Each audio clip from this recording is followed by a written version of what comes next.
Avnish Entertainment. Presented by Albina Recording Studio, Simrao.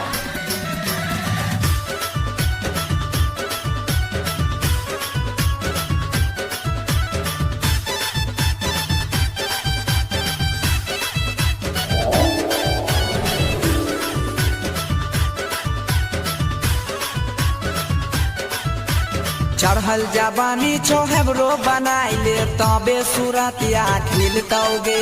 चढ़ल जवानी छोहबरो बनाइले तबे सूरतिया खिलतौगे। भोला बाबा के जलवा चढ़ाबे निमन दुल्हा मिलतौगे। भोला बाबा के जलवा चढ़ाबे निमन दुल्हा मिलतौगे।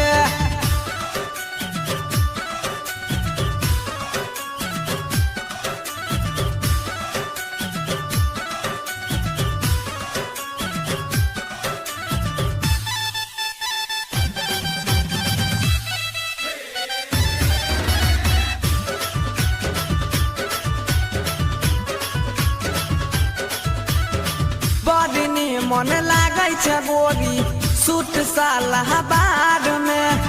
पोरे पोरे कसाइल चौदेहिया सोलही के उमार में। सोलही के उमार में बड़नी मन लागै छै बोरी सूट सालाबाद में।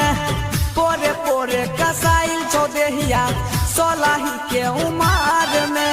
छेना के रसनियन गाड़ी के गोरी धाई के टपसी न गिलतौगे। छेना के रसनियन गाड़ी के गोरी धाई के टपसी न गिलतौगे।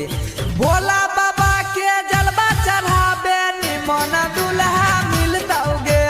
भोला बाबा के जलवा चढ़ाबे निमन दुल्हा मिलतौगे।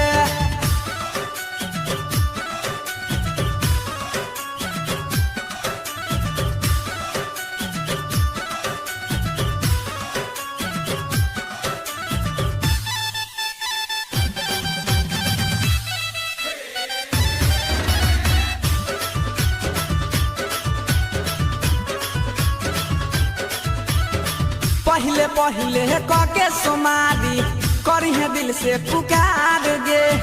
सही न सक में सैया तोहर देतो इतना प्यार गे। देतो इतना प्यार गे। पहले पहले कके सुमारी करिहे दिल से पुकार गे। सही न सक में सैया तोहर देतो इतना प्यार गे। छेना के रसनियन गाड़ी के गोरी धाई के टपसी न गिलतौगे। छेना के रसनियन गाड़ी के गोरी धाई के टपसी न गिलतौगे।